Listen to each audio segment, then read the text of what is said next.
पुस्तक का नाम विश्व की महानारी भाग 3। इजराइल की कर्णधार श्रीमती गोल्डा मेयर। इजराइल विश्व का सबसे अधिक लड़ाकू देश माना जाता है। ऐसे देश में 2 विजेता सेनापतियों की उपेक्षा करके जब किसी महिला को प्रधानमंत्री चुना जाता है तो निश्चय ही वह ऐसा नाम होना चाहिए जिसकी महानता को चुनौती नहीं दी जा सकती। संसार की तीसरी महिला प्रधानमंत्री गोल्डा मेयर एक ऐसा ही नाम है जिसे 71 वर्ष की आयु में इजराइल जैसे संकट से घिरे राष्ट्र की बागडोर संभालने के लिए सर्वथा उपयुक्त समझा गया। आज भी वह बड़ी कुशलतापूर्वक इजराइल का शासन तंत्र संभाले हुए रात दिन संघर्षों का बहादुरी से सामना कर रही है।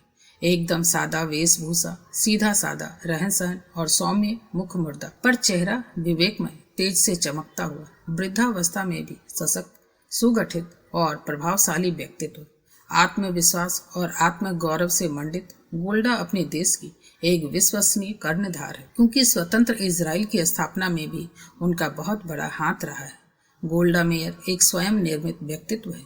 एक गरीब बढ़ई की बेटी से जीवन आरंभ कर देश के लिए संघर्ष करते करते वह प्रधानमंत्री के पद तक पहुंची है।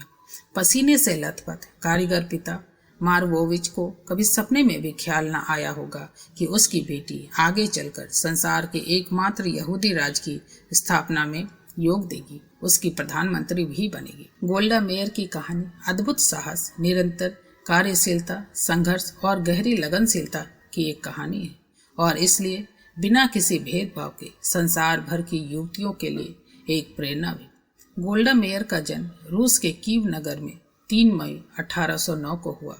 बढ़ई पिता की आमदनी बहुत मामूली थी। गरीबी से तंग आकर कुछ अधिक कमाई की आशा से 1903 में वे पिस्क नगर आ बसे। जारशाही के उस जमाने में रूस में यहूदियों की दशा बड़ी शोचनीय थी। उन्हें कोई नागरिक अधिकार प्राप्त न था। तरह तरह के कानून उनके खिलाफ बनाए जाते, उन पर अत्याचार किए जाते, उनसे घृणा की जाती और खुलेआम उनकी बेइज्जती भी की जाती।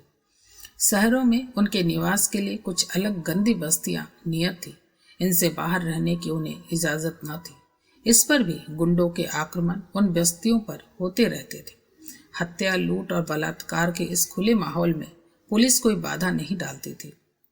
गोल्डा मेयर अपने बचपन की स्थितियों को याद करके बताती है कि उनके पिता घर का दरवाजा बंद करके उसके पीछे मोटा तख्त जहर कर रखते थे ताकि गुंडों के आक्रमण से बचा जा सके। इन स्थितियों का प्रभाव उनके बाल मन पर बहुत गहरा पड़ा। गोल्डा अपने माता पिता की 8 संतानों में से तीसरी जीवित संतान थी। यहूदियों की उस समय की दयनीय दशा का अनुमान इसी तथ्य से लगाया जा सकता है। गोल्डा जब 8 वर्ष की हुई तो अच्छे भविष्य की आशा से उनके पिता अमेरिका के मिल्वॉकी नगर में जा बसे। पिता वहाँ बढ़ईगिरी करते थे और माँ परचून की छोटी सी दुकान चलाती थी। फिर भी गुजर मुश्किल से ही हो पाती थी। पर अमेरिका में बिताए 11 वर्ष गोल्डा के लिए उपयोगी सिद्ध हुए। 10 वर्ष की गोल्डा ने अमेरिका किशोरी भंगनी समाज का संगठन काफी चंदा इकट्ठा करके वह गरीब लड़कियों में पाठ्य पुस्तकें बांटती थी और फिलिस्तीन में आकर बसे यहूदियों को धन भेजती थी। पर अपनी पढ़ाई के लिए फिर भी वह व्यवस्था न कर पाई। 14 वर्ष की आयु में माता पिता ने गरीबी के कारण पढ़ाई बंद कर दी तो गोल्डा भागकर डेनवर में अपनी बड़ी बहन सांता के घर चली गई ताकि उनकी शिक्षा जारी रख सके। वहां उसकी भेंट मॉरिस मायरसन से हुई, जो एक रूसी यहूदी था और उसी की तरह जारशाही के अत्याचारों से पीड़ित हो अमेरिका में जा बसा था। किशोरी गोल्डा पढ़ लिखकर शिक्षिका बनना चाहती थी, पर फिलिस्तीन को स्वतंत्र यहूदी राष्ट्र बनाने के स्वप्न ने उसके कार्य क्षेत्र की दिशा बदल दी। वह समाजवाद की व्याख्याएं करती, छोटी छोटी सभाओं में भाषण देती और यहूदी संगठनों में भाग लेती थी। थोड़े ही समय में वह अंग्रेजी और यहूदी दोनों भाषाओं में अच्छे भाषण देने लगी थी। ऐसे समय मॉरिस मायरसन जैसे सामाजिक क्रांतिकारी का साथ उसे भागे और 19 वर्षीय गोल्डा ने उससे विवाह कर अपने जीवन का ध्येय निश्चित कर लिया। सन 1917 में जब गोल्डा ने यहूदी पायनियर मुखिया बनकर फिलिस्तीन जाने का निश्चय किया तो मॉरिस मायरसन उसके इस निश्चय से सहमत हो गया। दोनों फिलिस्तीन जाकर अपने देश के नवनिर्माण में हिस्सा लेंगे, इसी शर्त पर वह विवाह बंधन में बंधे थे। आखिर 1921 में गोल्डा अपने पति और अन्य 20 यहूदी युवक युवतियों के दल के साथ अपने गंतव्य की ओर चल पड़े। कठिनाइयों से भरा सफर झेल कर जब वे लोग फिलिस्तीन पहुंचे तो वहां का जीवन भी बड़ा कष्टकर था। कहीं उसर बीहड़ रेगिस्तानी इलाका, कहीं मक्खी मच्छर से भरा दलदल और बेहद गर्मी, अभाव, गरीबी और कठोर श्रम के बीच सामूहिक जीवन की जिम्मेदारी निभाने के लिए गोल्डा मुर्गी पालन का काम करने लगी। उसे बीहड़ इलाके को हरा भरा बनाना था और यहूदी राज की स्थापना के स्वप्न को साकार करना था। तो फिर कठिनाइयों से क्या डरना। अपनी योग्यता, लगन और कर्मठता से गोल्डा ने शीघ्र ही सबका ध्यान अपनी ओर आकर्षित कर लिया। 1 वर्ष बाद ही वह यहूदी मजदूर संघ के लिए प्रतिनिधि चुन ली गई। राजनीति में गोल्डा का यह पहला कदम था। इसके बाद तो कदम बढ़ते ही गए। अपने परिवार और पति के विरोध के बावजूद गोल्डा मेयर पार्टी के काम में डूबती गई। महिला मजदूर काउंसिल की मंत्री के नाते अंतर्राष्ट्रीय सम्मेलनों में भाग लेने से तो उनकी ख्याति दूर दूर तक फैलने लगी। कीवल के कठोर जीवन को सहन न कर सकने और उनके पति बीमार हो गए थे, तो वे पति को लेकर तेल अवीव और फिर वहां से यरूशलेम चली आई थी। पर एक मजदूर नेता के रूप में उनका व्यक्तित्व निरंतर उभरता चला गया था। कठिन से कठिन काम करने और हर जोखिम उठाने के लिए वे सदा तैयार रहती। सैद्धांतिक प्रश्नों पर उन्हें झुकना आसान न था। महात्मा गांधी के सत्याग्रह सिद्धांत पर उनकी श्रद्धा थी। 1946 में यहूदी शरणार्थियों से लदा जहाज जब इटली के एक बंदरगाह पर बंदी बना लिया गया तो गोल्डा मेयर ने इसके विरोध में अनशन कर दिया। फिलिस्तीन के अनेक यहूदी इस उपवास में उनके साथ सम्मिलित हुए थे। फिलिस्तीन पर उस समय संयुक्त राष्ट्र संघ की ओर से ब्रिटेन शासन कर रहा था। यहूदी की समस्त मांगे इस सरकार के सामने गोल्डा ही रखती थी। देश के लिए हर खतरा उठाने की उनकी एक मिसाल है। 1949 के अरब इजरायली युद्ध के दौरान गोल्डा ने अरब औरत का भेष बनाया, बुर्का पहना और जॉर्डन पहुंच गए। यात्रा पूरी तरह संकटों से घिरी थी। एक जगह उनका नौजवान ड्राइवर भी कार छोड़कर जान बचाकर भाग खड़ा हुआ तो गोल्डा ने अकेले ही आधी रात के समय वह सुनसान पहाड़ी रास्ता तय किया और पहरेदारों को चकमा दे सीमा पार कर गए। उद्देश्य था जॉर्डन के शाह अब्दुल्ला से बात करके उन्हें युद्ध में भाग लेने से रोकना, पर शाह ने अपने पूर्व वचन की रक्षा करने से इनकार कर दिया और गोल्डा को किसी तरह जान बचाकर वापस इजराइल लौटना पड़ा।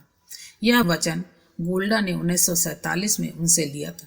इजराइल की स्थापना 1948 में हुई थी। इसके शीघ्र बाद ही इस युद्ध में आत्मरक्षा के लिए यहूदियों को शस्त्रास्त्रों की आवश्यकता हुई, सो वह इसके लिए चंदा इकट्ठा करने अमेरिका पहुंची और वहां से $5 करोड़ के अस्त्र शस्त्र लेकर इजराइल पहुंच लौटी। इस तरह के साहस भरे अद्भुत कार्यों से गोल्डा ने सब देशवासियों का मन जीत लिया। देश के महान नेताओं में उनकी गणना होती थी। राष्ट्र के संविधान पर हस्ताक्षर करने वालों में एक नाम उनका भी था। फिर उन्हें इजरायली राजदूत बनाकर रूस भेज दिया गया। 40 वर्ष पूर्व जरशाही के अत्याचारों से बचने के लिए जिसने निर्धन लड़की के रूप में वहां से प्रस्थान किया था, वही अब स्वतंत्र यहूदी राजदूत की हैसियत से वहां पहुंची। कुछ कट्टरपंथी यहूदियों ने नारी के नाते इस पद पर उनकी नियुक्ति का विरोध किया, पर देश को जागृत युवा वर्ग गोल्डा मेयर की क्षमता पर पूरा विश्वास करता था, इसलिए उनके साथ था। 2 वर्ष बाद रूस से लौटने पर गोल्डा मेयर को इजराइल की प्रथम सरकार में श्रम मंत्री का पद सौंपा गया। श्रमिक नेता पर अब देश की श्रम नीति के संचालन का भार भी आ पड़ा था। सारी दुनिया से प्रतिदिन हजारों यहूदी इजराइलों में बसने के लिए आ रहे थे। गोल्डा मेयर पर काम का पहाड़ आ पड़ा। यहूदी शरणार्थियों के पुनर्वास और रोजगार की समस्या हल करने के लिए उन्होंने बहुत बड़े पैमाने पर गृह निर्माण की और जन कल्याण की योजनाएं बनाई। दलदल और उबड़ खाबड़ जगहों में सड़कें बनाने के लिए हजारों लाखों श्रमिक काम में जुट गए। देश का निर्माण हुआ और शरणार्थियों का काम और पुनर्वास मिला। सन 1956 में गोल्डा मेयर को विदेश मंत्री का पद सौंपा गया।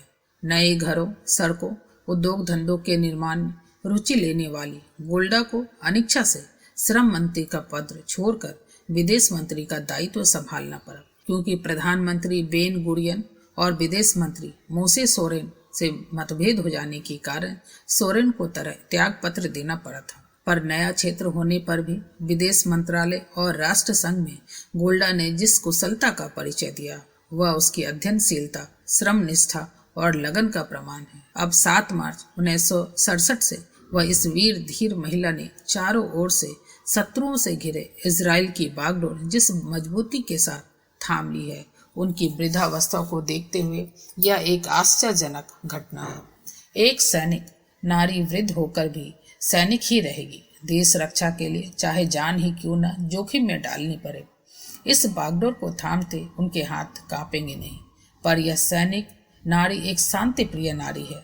यह बहुत कम लोग जानते हैं कि अपने युद्धग्रस्त देश में वे शांति चाहती है, लेकिन वह शांति गौरवपूर्ण हो। वे चाहती है अरब यहूदियों से घृणा करना छोड़ दे। जब तक मानव मानव के बीच घृणा के बीज अंकुरित होते रहेंगे, संसार में शांति असंभव है। इस तथ्य को वे बड़े दुखों के साथ महसूस करती है। ऊंचे से ऊंचे पद पर पहुंचकर भी गोल्डा मेयर का अभिमान कहीं छू तक न पाया। वे एक सच्ची मानव है, स्वयं को मानव परिवार का सदस्य समझती है और मानवीय आदर्शों की स्थापना के लिए बेचैन रहती है। रूसी दूतावास में रहते समय छोटे बड़े सभी कर्मचारी उनके साथ एक जगह बैठकर खाना खाते हैं। जिन 20 तरुण तरुणियों के दल के साथ उन्होंने इजराइल भूमि में प्रवेश किया था, उनसे तथा उनके वंशजों से आज भी उनके पारिवारिक स्नेह संबंध है। इस विशाल परिवार को वे स्वाधीन देश का निर्माता मान उनका आदर करती है और उनके दुख सुख में निरंतर हाथ बटाती है। इसी तरह जब भी जहाँ भी उन्होंने काम किया, उस दफ्तर के सारे कर्मचारी उनके लिए परिवार के सदस्यों की तरह रहे। गोल्डा मेयर के पति का देहांत 1951 में हो गया था। यद्यपि वे एक बेटे और एक बेटी की मां है, पर उनका परिवार यही नहीं है, वे पूरे देश की मां है। लोग उन्हें प्रधानमंत्री गोल्डा नहीं, हमारी गोल्डा कहकर संबोधित करते हैं। हम यही लोकप्रियता उनकी योग्यता को बल देकर सफलता के मार्ग पर दिन प्रतिदिन अग्रसर हो रही है।